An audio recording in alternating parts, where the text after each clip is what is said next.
I think key phrase that we'll return to is controlling the controllables. There's no point worrying about, like Dan mentioned, the weather, because it is what it is, and all you can do is find out what the weather's going to do the day before and plan for it. So only focus on what you can control, what's in your influence. If it's not within your influence, don't worry about it. It's a great Buddhist teaching, actually, that you think to yourself, this problem, is there anything I can do about it? No, there isn't. Okay, let it go. Or you can think about, is there something you can do about it? Yes, there is. But get on and do it and stop worrying about doing it. You know, control what you can control. And you can't control time, so don't be late for races. But there are a whole lot of things that you can control. This is what we're going to focus on for the last session of the day. So I'll let Dan take over here. So the idea of this presentation is to go through the things you're going to put into that period before you race on the day itself, to ensure that you actually hit the start line in the best possible condition to perform the best you can. Once again, it's about reducing stress and being able to focus on what's important. So having the routine means you're leaving nothing to chance. You're not going to get timings of things wrong. You're not going to forget things. Something you can practice in races.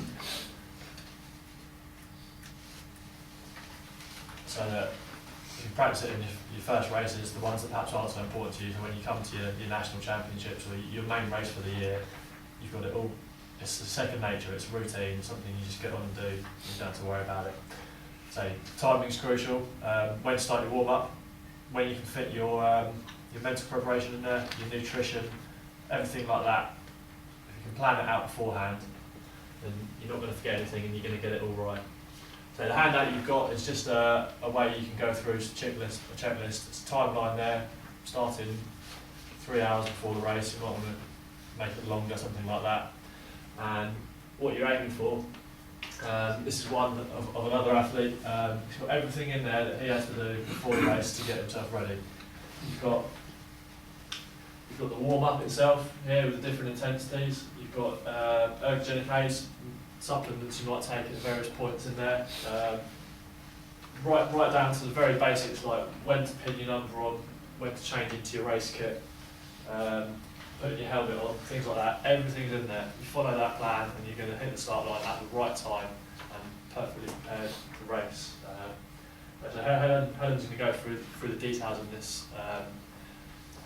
When I first saw this presentation, I sort of did a bit of a double take. There's a hell of a lot of information in here, especially when we get to some of the ergogenic aids and things. I think the key here is perhaps not the details of the presentation. I think there's other resources we've got or conversations we can have about that. But it's just getting that overview of where you've got to plan things in, things you need to consider. And then I think you can go back and fill in the details maybe another evening, some other time or after a conversation. But I think Helen's going to go through the practicalities of the warm-up. So what you should be doing in your warm-up, how long to warm up for, how hard to warm up, meal timings, and any sort of supplements, ergogenic aids, other things that are going to help your performance. But yeah, basically the aim of this is just to show how we're going to go from the blank timeline, to one that's filled in for you so that you get it all right. So the first we're going to cover is nutrition, and we'll start off with some general event day nutrition tips. And the three things that really you've got to think about when you're preparing your race day nutrition are: what did you do the day before, training and eating wise? What time of day is your race starting? And the length of the event that you're about to ride. And all of these things are going to have an impact on what happens next. If you think about the pre-race meal, the main purpose here is to top up your liver glycogen stores. And you remember earlier on I showed you that pie chart. The biggest section of the chart is the muscle glycogen, but there's a small little portion of that which is liver glycogen stores. So we're going to top up our liver glycogen, and you've then got to stabilise our blood glucose levels as well. I mentioned it earlier very briefly, but by race day, it's too late to change your muscle glycogen stores. And this is coming back to a very practical tip. I've known a few people in the past who have trained or done a pre-race kind of effort the day before, and they've not eaten enough that day, hoping they're then going to rectify that the next morning and have a big breakfast. A number of times, you can't do it. It's just too late. And all the body's going to do is, oh, lots of carbohydrate, turn it to fat. So to emphasise again, always get the recovery meal. That's the priority, straight after training, recovery meal. You can't, it's too late. Even with train rides, oh, I didn't eat very much today, have a big breakfast. Too late, too late. The detail of what you eat when depends on the time of the race start. And we're not going to detail so much about what is, give you a menu or a recipe sheet, but instead I just want to talk you through some of the broad principles. The physiology of carbohydrate intake is a minefield. I've had to learn a lot more about it recently, because since working with Richard, and it's well known he's a type 1 diabetic, so I've actually had to go into this massively, and it's incredibly challenging. All the hormones that interact and different fuel supplies and different fuel storage areas. But very broadly, what happens when you have some carbohydrate is the blood glucose levels will rise, and then they'll fall as insulin comes in and takes that glucose out of the blood. What you'll notice here is, this is your resting blood glucose level.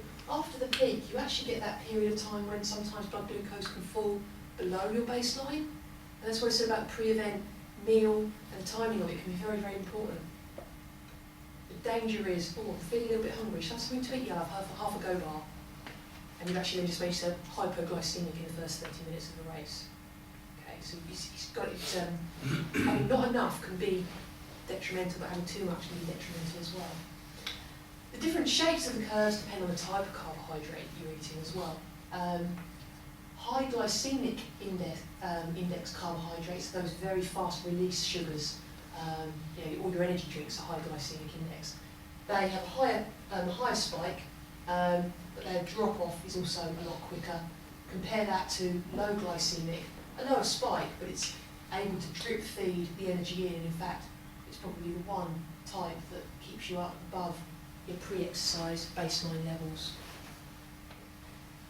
Throwing exercise into that equation, and you've got all differences in blood flow and everything, and the rate at which the glucose empties out from your gut into the muscles, and it's an incredibly complicated picture. And this flowchart won't necessarily help you understand it even more, it might even complicate things for you, but just very, very quickly take you through.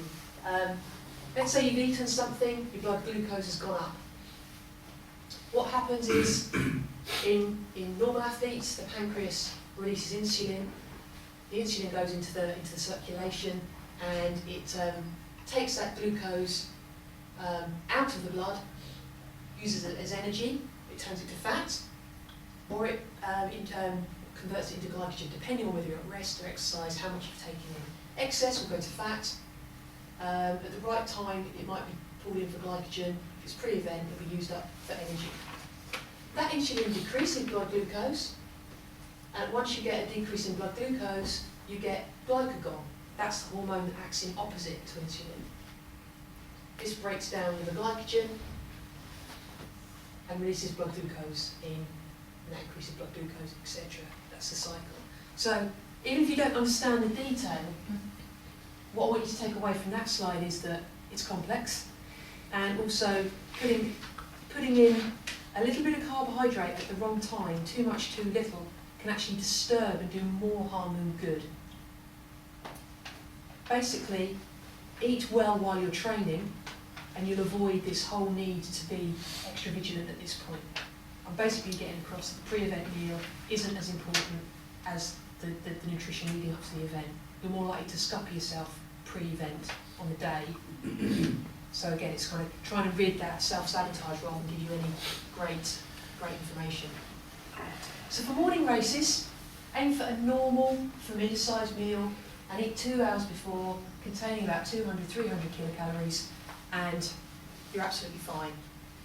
Examples of that, typical breakfast with oats, banana, seeds, yoghurt, something that's easy to digest yet filling, and make sure you concentrate on those low glycemic index foods.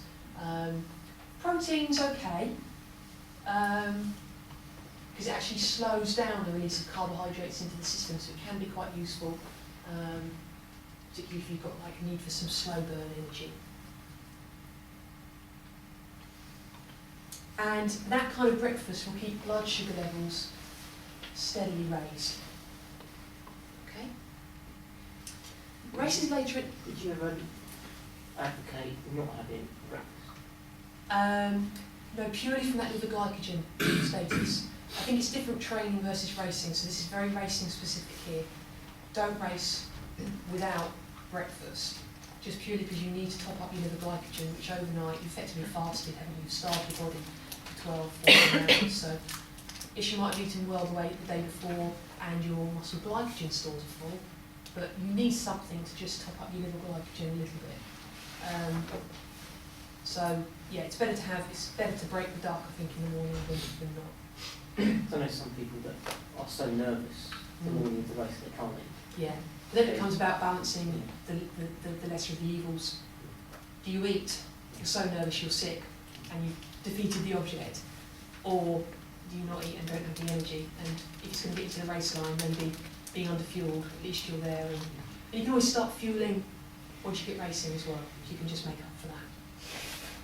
The length of the event doesn't affect your normal breakfast? Yes, it would, but hopefully you've fed well during the week, so you're loaded with muscle glycogen.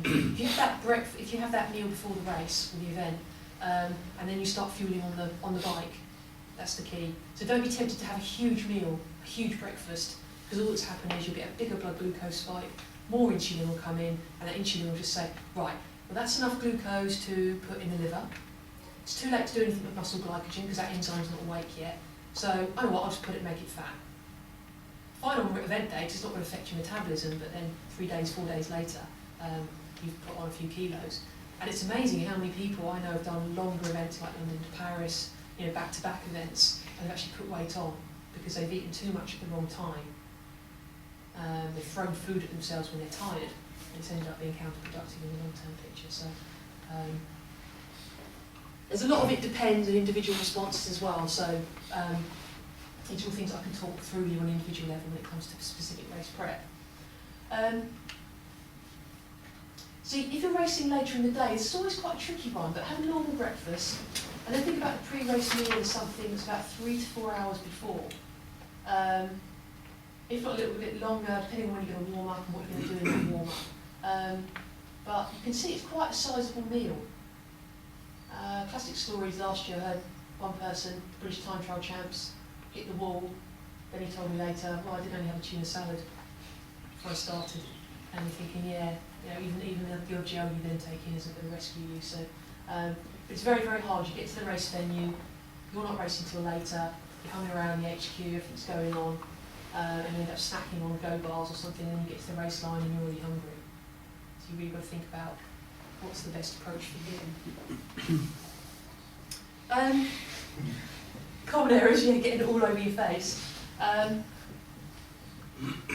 Not sticking to what you know is quite common. It's very tempting to try something different when you're grabbing at straws, grabbing at a good performance. But stick to what you know. It's a problem when you're away from home,